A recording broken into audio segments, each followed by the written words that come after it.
Good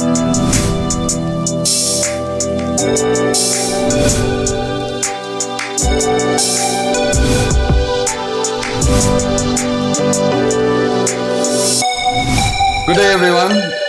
Supply chain has become a buzzword in most cases, and in some cases, it has even become one of the nasty words that you silently mouth.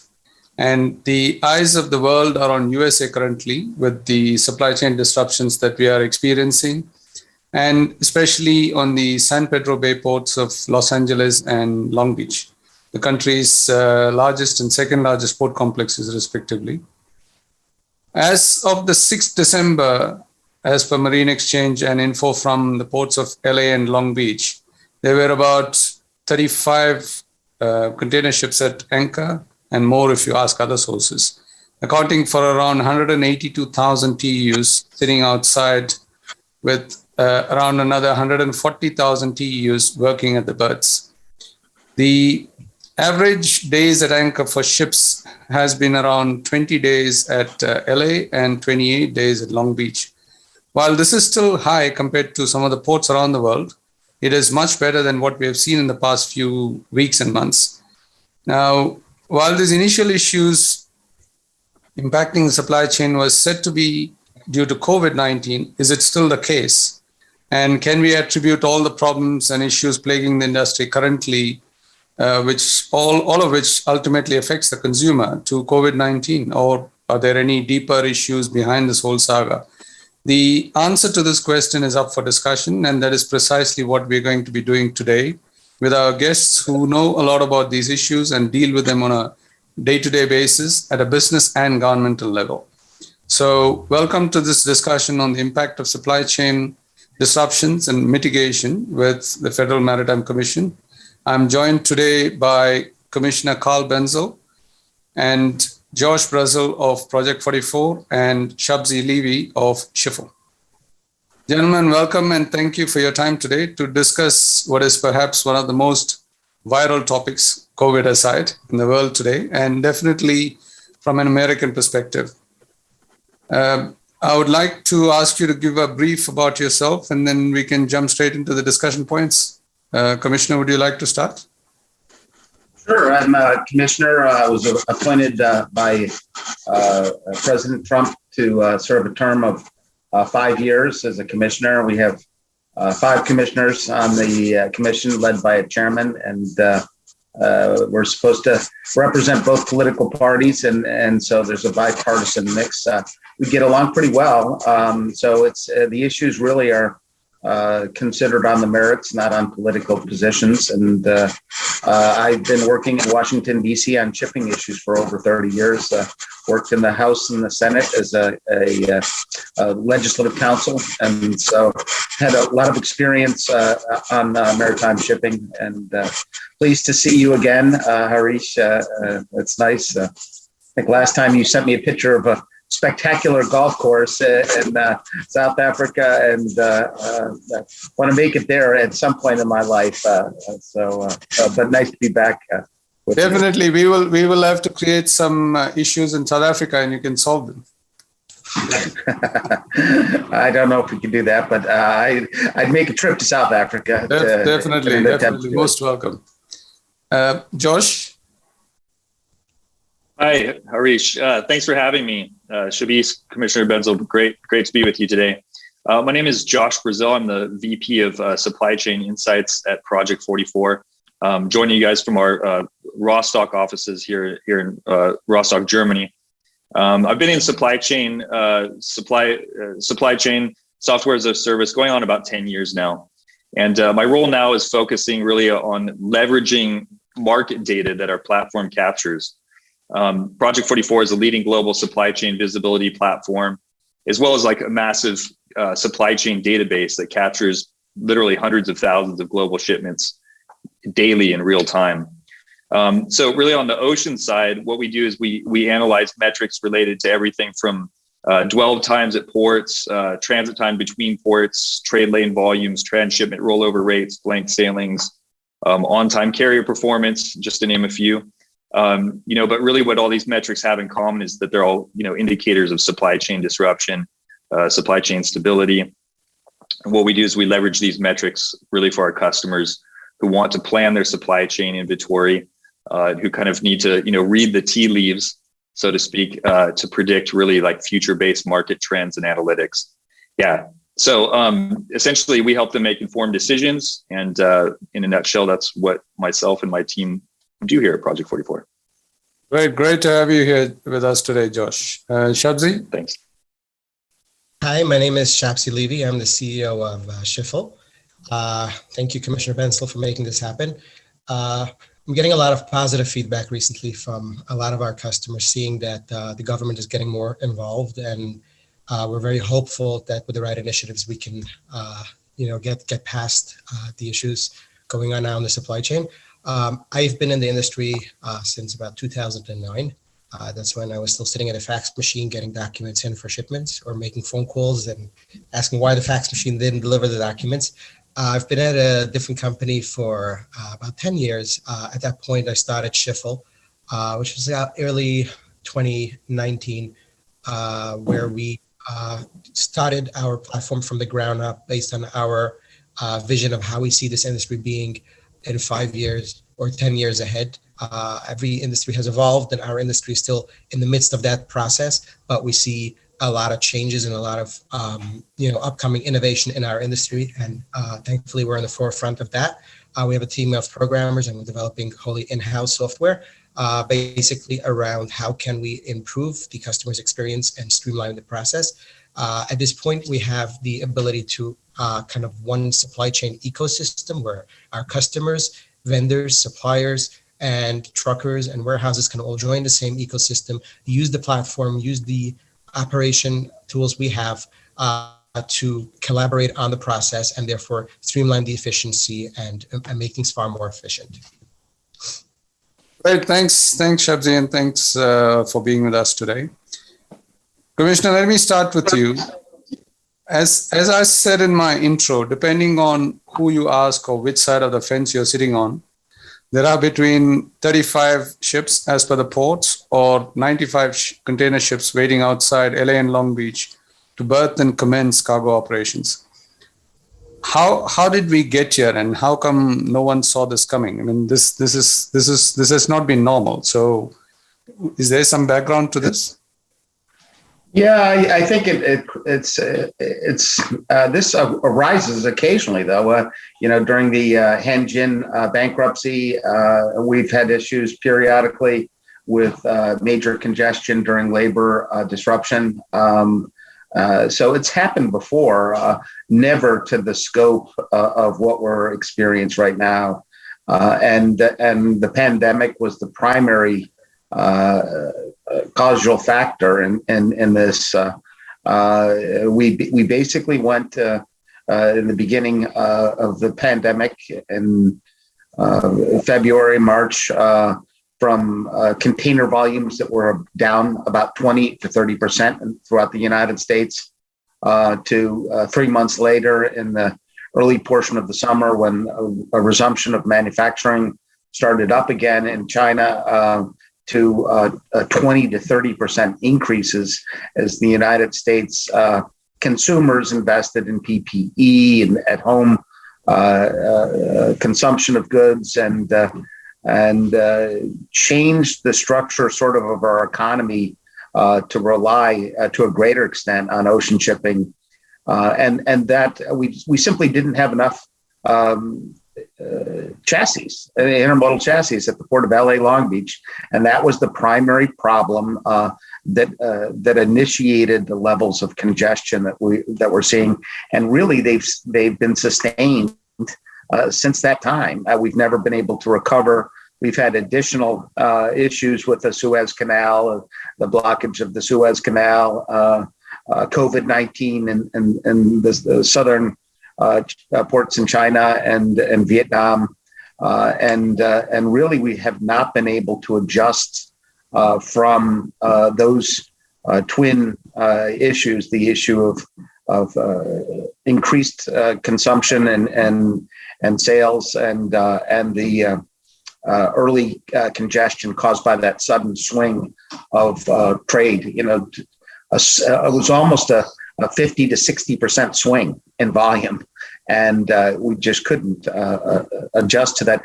We now have a situation where, ocean carriers are telling me what used to take 32 days to transit from Beijing to Chicago is now taking 70 or 80 days. And that means that equipment that used to make 12 transits a year is now making three transits.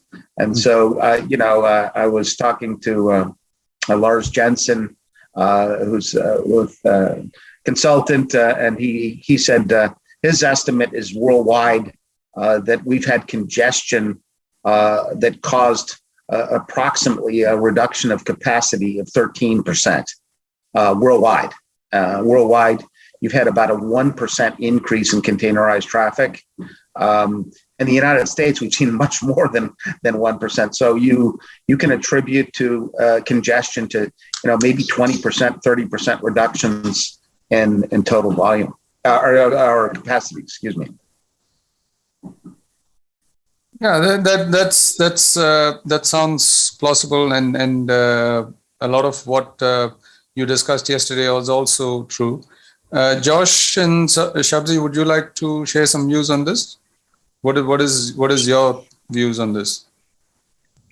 Yeah, I agree, and I think what Commissioner Bentzel was alluding to is this, the swing, if you call it the whiplash, the great lurch. I often refer to it as kind of shaking the ant farm, right? So supply chains needs that stability, and what he's referring to is that initial drop in consumer spending in Q2 2020, and then the immediate pop back up, where we saw basically nearly a $2 trillion growth in consumer spending within a 3-month period almost. So that just huge bump of not only increase in consumer spending, but changes in consumer spending patterns, right? So everybody went into lockdown. They cut sailing schedules. Sailing schedules were stopped. There was no capacity, and then all of a sudden, boom! We had this big demand that has never been seen in modern history on a global scale like this.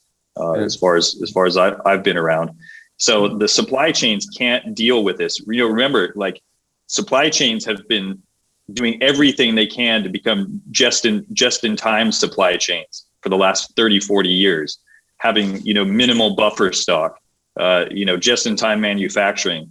And so they went from that, which supply chains did quite well, to a just in case supply chain, where now shippers were ordering buffer stock, trying to get ahead of the swing there. And frankly, there was probably some panic buying.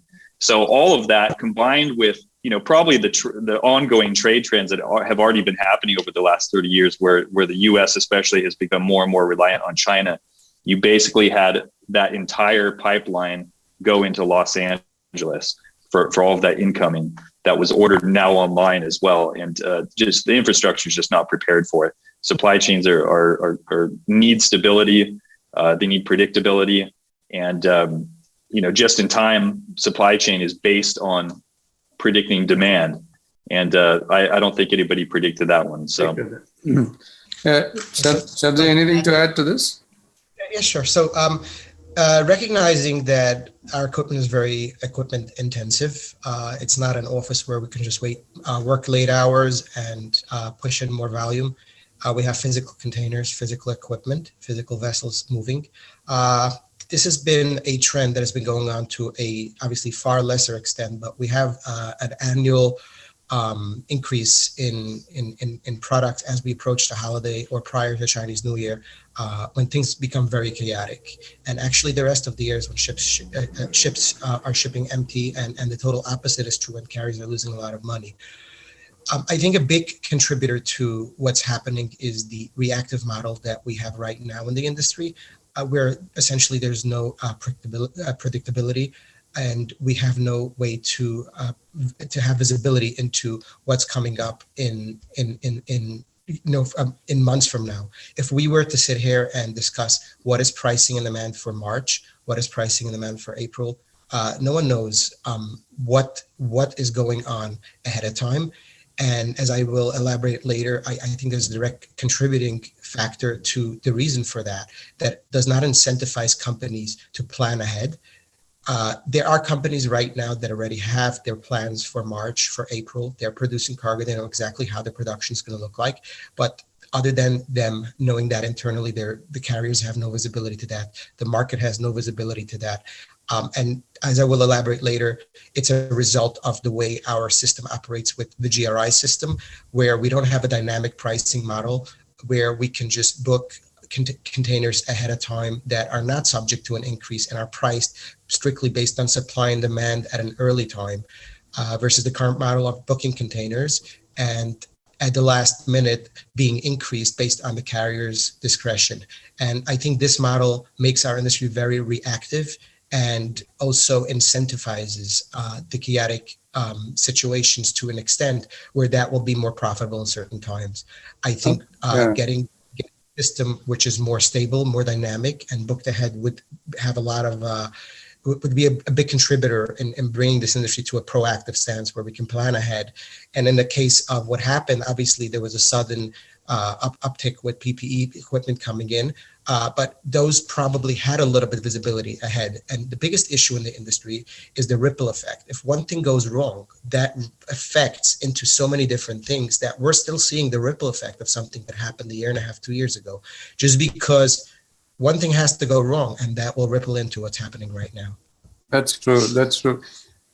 Commissioner, you mentioned about consumer spending, and all of you, in fact, mentioned about consumer spending and the port volumes. But if you look at the consumer spending over the last 10 years, it has increased by 25% since 2012. And this is data from the US Bureau of Economics. And this is also supplemented by the port volumes of San Pedro Bay, especially Los Angeles and Long Beach, which also showed a 20% increase in container volumes from 2012 till now. So there was information available. There was this pattern emerging. Do you think the US ports perhaps failed to notice this increase in consumer spending or even their own volumes? And maybe they could have prepared themselves better for in terms of infrastructure, especially again with the San Pedro Bay ports, which handles about 40% of the country's ocean shipping. Do you think that was possible? You know, I had a meeting yesterday with the port director for Long Beach, and he was former chairman of the FMC, and we were talking. He told me he had a report from a consultant from 2012, I think, that basically projected the volumes of trade almost to a little bit less than the 20. The statistic that you referenced. So that's 25%. Yeah. We knew back then that we would have this increase. Okay, that's interesting. Yeah. So I think that they knew it. We tend to be reactive in the shipping industry. The profits that the carriers are enjoying now was not always the case, and the same could be said for the terminals. So perhaps the shippers enjoyed the benefits of the situation for a long time, and that investment wasn't put in.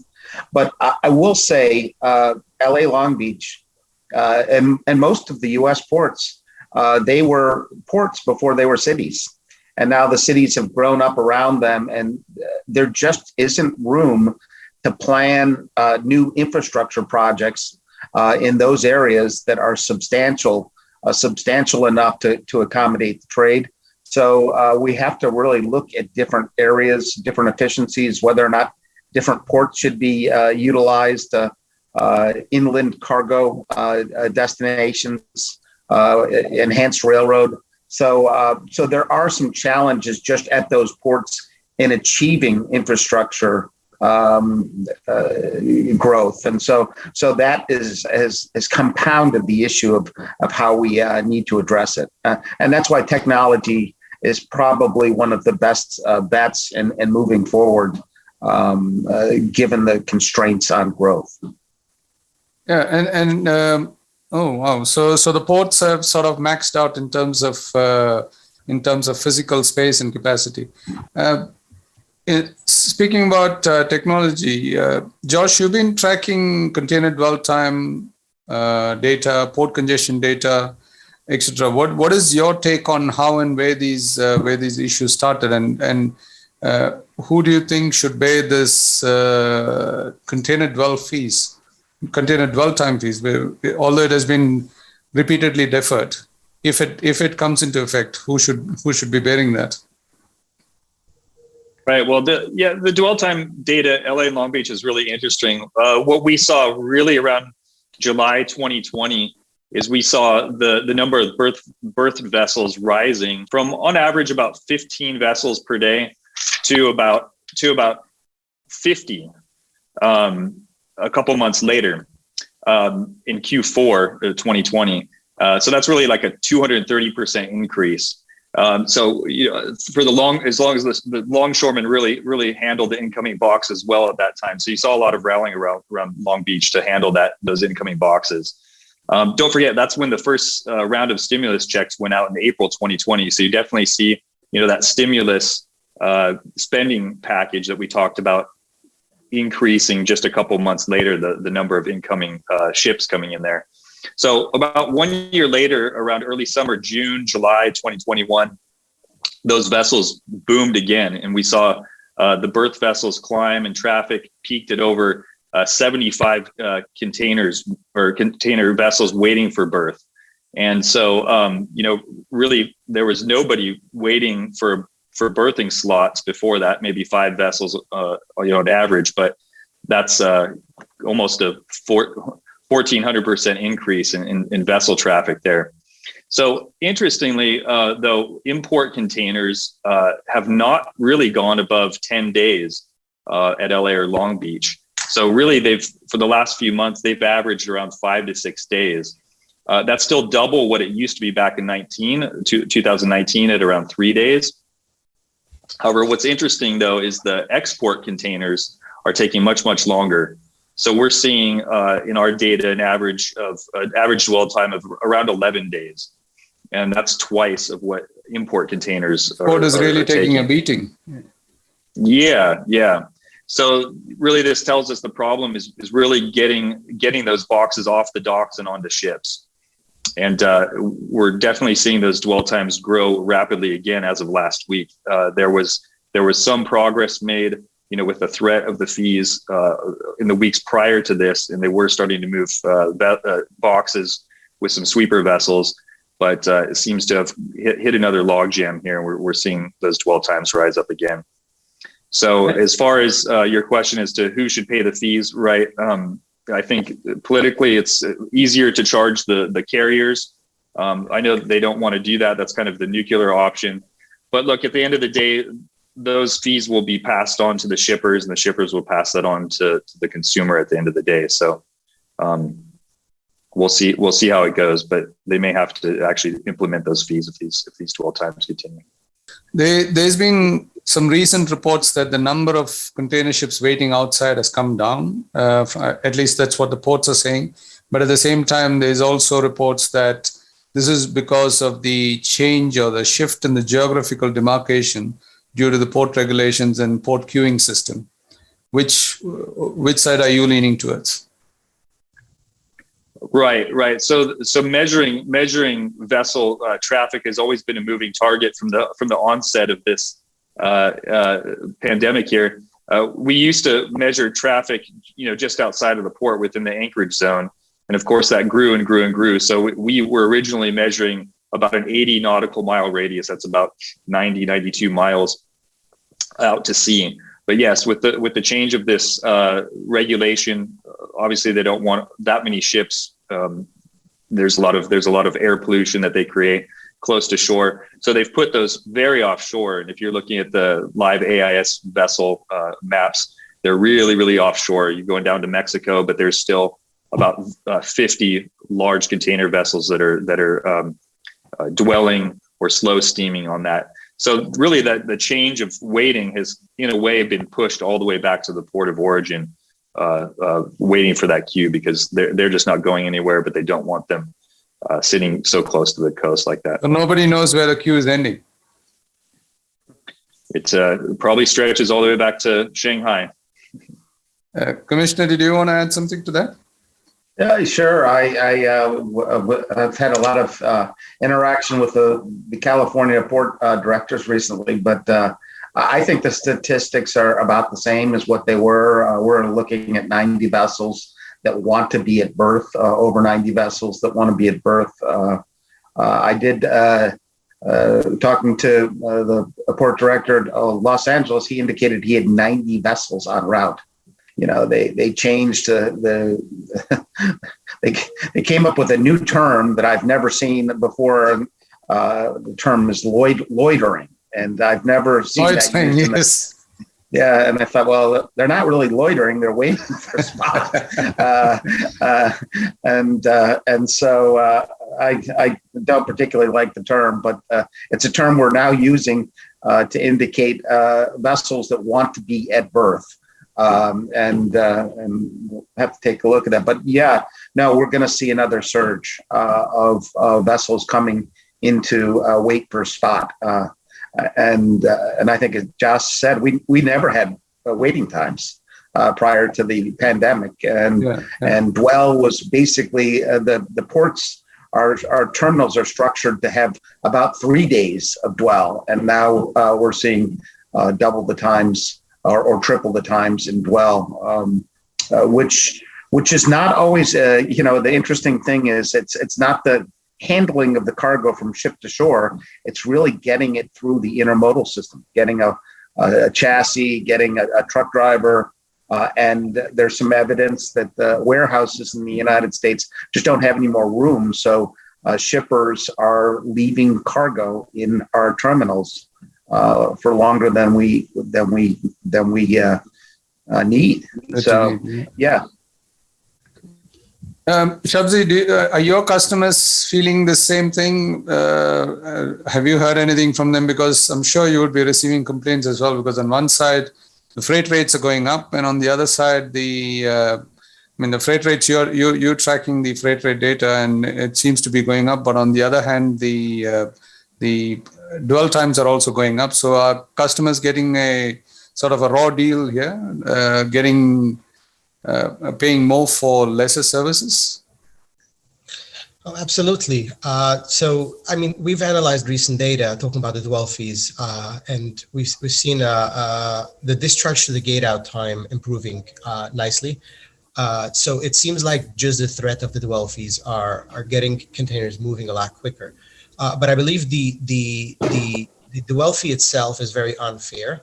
We work with a lot of truckers, and I think ultimately it puts even a higher burden on them because everybody just tries to pass that fee on to someone else. And truckers are put in a very impossible situation when it comes to picking containers up. And if they don't pick something up in time, it ends up having tremendous fees if it goes into effect. Ultimately, it might even put them at a larger disadvantage. Sometimes they're not at fault, but there's always a contributing factor on, they should have picked it up or they were able to pick it up. But it's all part of that same ripple effect, because what happened in China is the demand wasn't the factor that increased. We just got to a situation where there were many blank sailings and literally very little vessels moving out of China because those vessels are sitting and relaxing at the beautiful beaches in LA. And what's going to ultimately happen is those are all going to come back at once, and that's going to move the congestion back to China and so on. So we got to get out of that ripple effect. We got to get things more sustained to be able to get things to sustainable future. If we're going to be having vessels just moving to California and waiting there without any logic to what's going to happen, we're just going to keep on having this ripple effect moving from one port to another. I mean, the fact that vessels just move to LA, it's the same part of the reactive planning. Containers come in, they get ready, and they just move them on to the ports. I was just thinking, New York ports has been operating basically at a normal pace, and New York has ports that close at 4 o'clock. If we're able to just route to a bunch of different ports, like the commissioner mentioned before, and we're just able to utilize our infrastructure around the country, a lot of the containers anyways end up going to the East Coast or being distributed around the country. And there's no point of sending to the West Coast if it takes the same time than getting it to the East Coast. So if we can start utilizing different ports, different infrastructures, and stop the weight of vessels just waiting there and causing a ripple effect from one port to another, I mean, I can see where we can start getting things more normalized, especially Chinese New Year is approaching, and rates, they've gone up drastically just because there were very little vessels leaving China. So yeah, so it's you sort of stole my next question to the commissioner, Shabsie. Okay, sorry. Commissioner, since Shabsie mentioned about East Coast, why are we not seeing these issues on the East Coast? These congestion and port issues don't seem to affect them, and as compared to the West Coast, there have been comments in the media that the East Coast ports have, and in some cases are receiving more funding than the West Coast ports. Is that one of the reasons? Could that be the case? I don't know per se if the East Coast, they're funded, ports are funded by the federal government, but they're also funded by the state governments and municipal governments in terms of their infrastructure. And I would say that there is I talk to shippers all the time about, would you consider using, Houston or another port where you have, national cargo base, but a lot of them have their distribution centers set up to utilize LA Long Beach. And historically, they're sort of resistant to recreating some of those other inland services that they use in LA that they've invested in. So there's been some reluctance, but it's the situation in LA is driving everything. Because they're waiting so long in LA Long Beach, they're not going up to Oakland. They're canceling. We're seeing cancellations rise, or the Pacific Northwest ports. But we really have had congestion in LA Long Beach. Savannah has had a great deal of congestion. 20 to 30 vessels at different times have been waiting in Savannah. In fact, Boston lost 2 months of service, and it's a smaller port, regional port, because the congestion in Savannah was so bad. So there are pockets of congestion that have occurred, and I think the comment about New York is they have sort of been able to stay on top of things.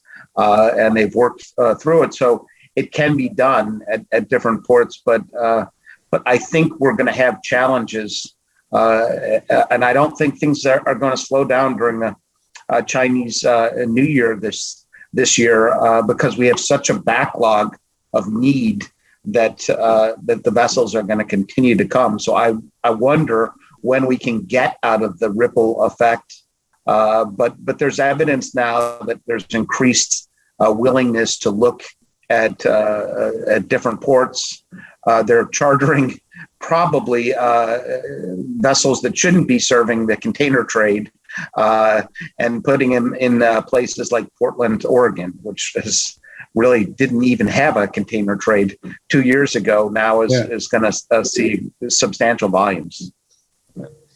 And now with the involvement at the highest level of the U.S. government, including the president, I'm sure there are some plans to avoid recurrence of this situation because it affects everybody, including the consumer. And I was also reading up somewhere that consumers there's still a lot of panic among the consumers about availability of goods. So I'm sure there are some plans from the federal government side to avoid such recurrence, Commissioner.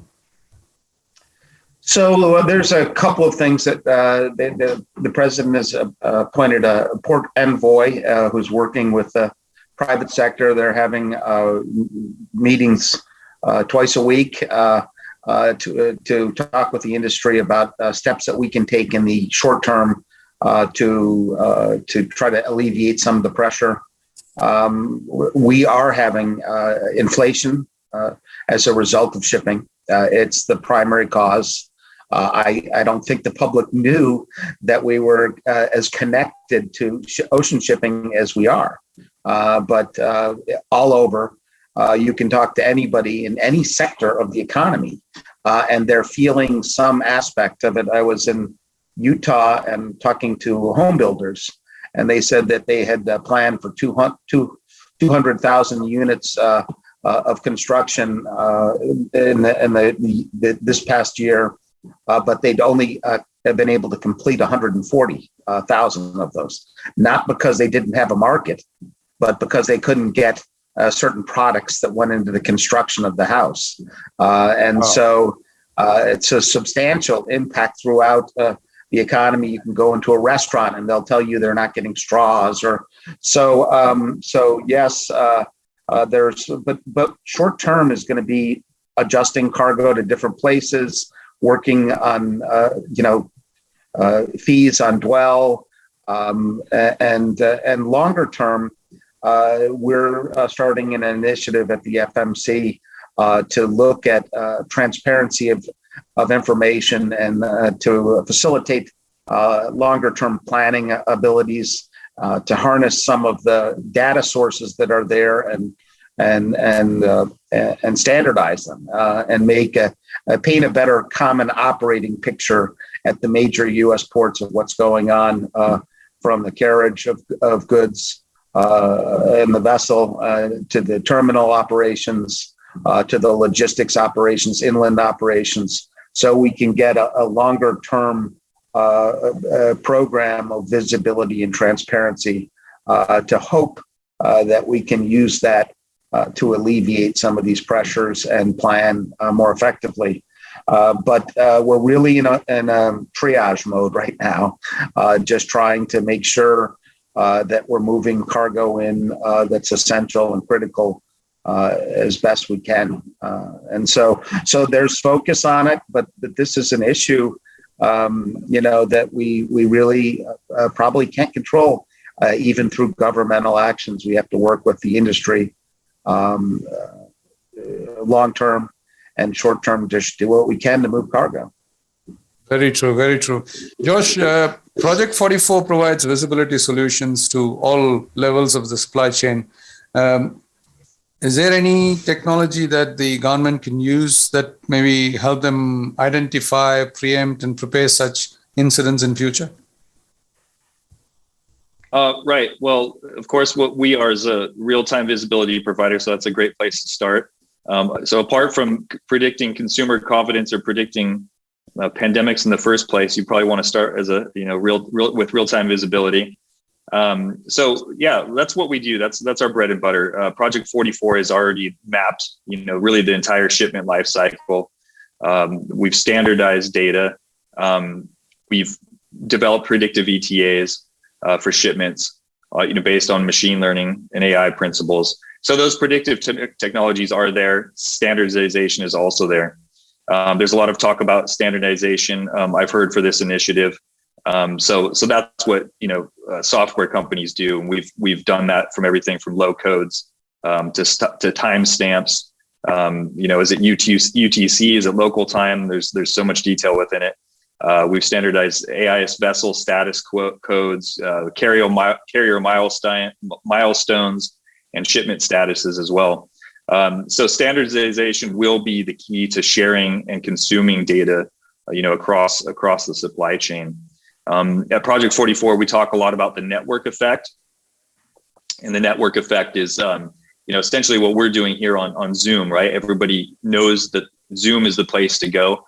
It saves everybody a lot of time, and there's no discussion about which platform you should use.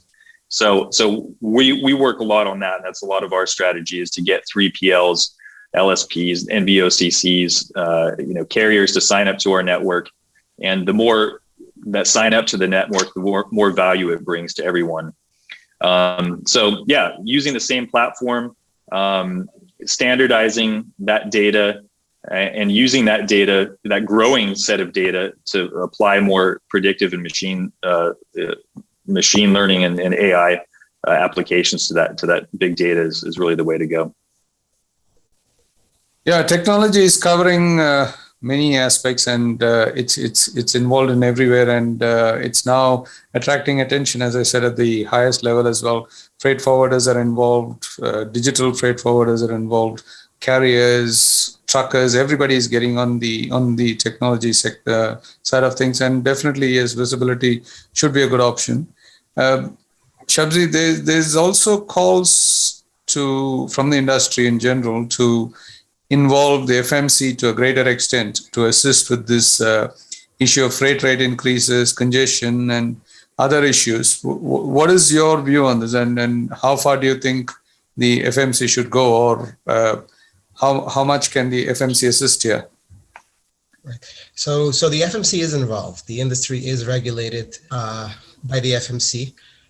So regardless, the FMC will be the regulating governmental agency on those things that are current laws in place on rates, negotiated rates, and tariffs, and the way it works. So definitely, I think a lot will be up to looking at those current regulations and seeing of how those might be antiquated. And with today's technology and the way things work today's days, we have the ability to operate differently, and as a result, streamline the process. So just back to the pricing model, I think with the I haven't found another industry where both parties, the buyer and seller, can agree to buy a product or a service based on a future increase at the seller's discretion, and that's essentially what's happening. We are agreeing to something based on, and we know the antitrust laws don't apply to them. I think the same supply and demand and the same competitive landscape can be implemented in a way where those pricing can be dynamic, but ahead of time. So if I'm going to be booking an airline ticket, I know my price. It might be very expensive because there's a high demand for that time. However, I at least know what I'm paying and I can plan ahead. We have companies producing cargo with zero regard to this, to how seasonal, how busy it's going to be. A lot of the cargo that are moving in normal times can be spread out to off season based on pricing and based on projections. And unfortunately, that's not something that we are seeing right now. And I think it's a direct contributor to the last minute GRI PSS model that we currently operate on. So I'd love that to get more attention, and hopefully that will add a little bit more stability to our industry. Commissioner, do you have any views on this? What Shabsie mentioned about I the think pricing? Shabizi's comments are accurate. The industry has done a poor job of contracting. We have confidential contracts. They're filed at the FMC, and there's no requirements for performance. They're basically a rate quote.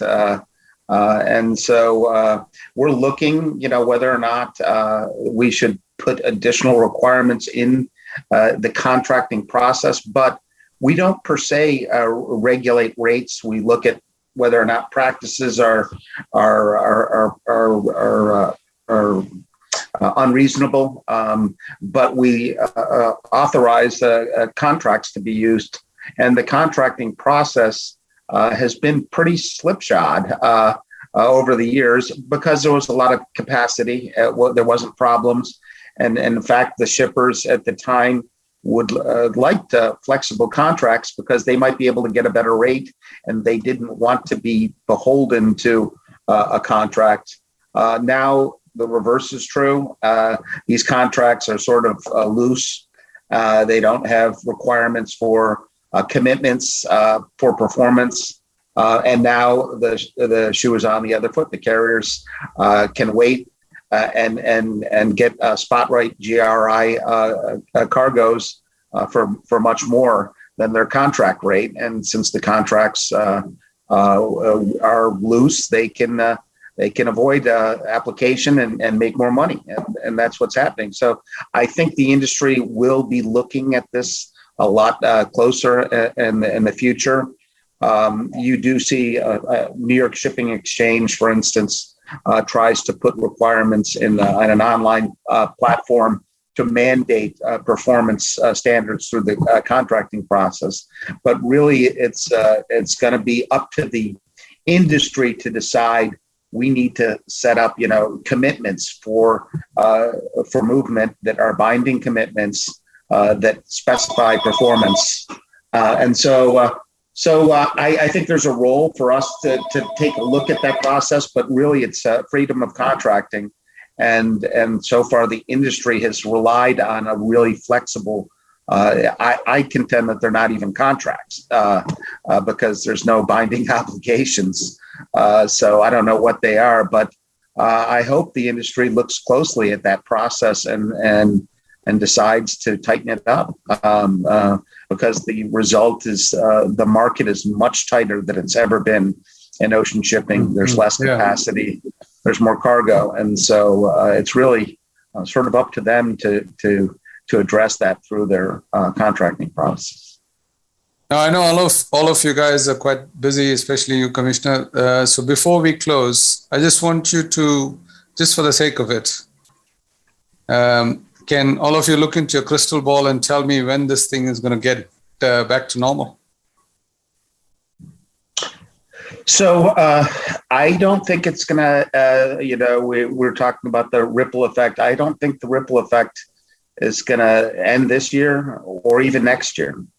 I think we're going to have a very, very tight market. We have some new capacity coming in 2024 in the first quarter, so some additional vessel space.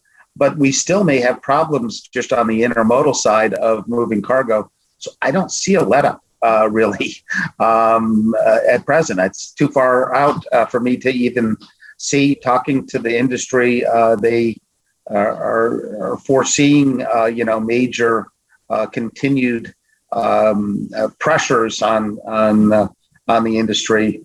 And right now, consumers haven't changed.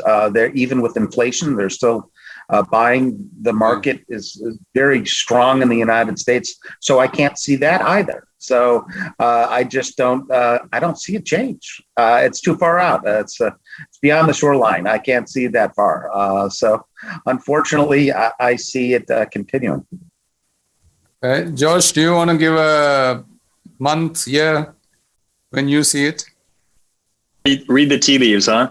I agree with Commissioner Bentzel. It's going to be difficult to predict. I really think it's going to lay heavily on that consumer side. There's two things that kind of concern me. One is we've seen household debt rise, and two is the inflation side. So I think the inflation is just now kicking off. If those two factors play a cooling effect on consumers continuing to buy that the same as they did in the past, I think that'll be two factors to watch. You'll still continue to have a lack of drivers in the U.S. due to demographics, unless young people start taking up driving jobs. That's going to be a bottleneck as well, not only for the U.S., but that's happening here in Europe as well. And those new vessel builds won't come online for a few more years. So it remains to be seen. But I would look at those consumer aspects. I think we're going to see a slow improvement over 2022 and at least into 2023. Yeah. Shabsie, what's your prediction? I have a more positive outlook here, and obviously we cannot predict the future, and we have outside factors as well that we didn't know about, the new variant of COVID coming in or outside factors. But I think in order to get out of the ripple effect, we have to get to the quieter seasons of the year. Pre-Chinese New Year has always been chaotic. We have seen a significant drop, which was before which was at a point where consumers were not able to put products on to catch the holiday season. And now we've seen an increase which I contribute directly to the vessels not being back in time. I think post-Chinese New Year, as we go into the traditional quiet season, where traditionally vessels would be sailing empty, if we're just filling up those vessels, hopefully we can give the industry an opportunity to catch up and prepare for the next upcoming busy season. So I can quite positively predict that after Chinese New Year, we will see a stabilization and hopefully a trajectory towards normalization mid of the year. Hopefully, I mean it's still a prediction, and we'll have to see. Of course. We just putting a pin there. So it's two different or three different views. Well, at least two different views from either parties. So, gentlemen, it's been a fascinating discussion, and I'm sure that this will not be the end of it, the discussion or the issues and problems that we've been facing. But we hope that everyone comes together to work out a sustainable solution for these problems, especially, and hopefully things get better in 2022. And from our side, from Shipping and Freight Resource and Charlie Pesti, wish all of you a happy holiday season. And may you have the best of everything, and look forward to 2022.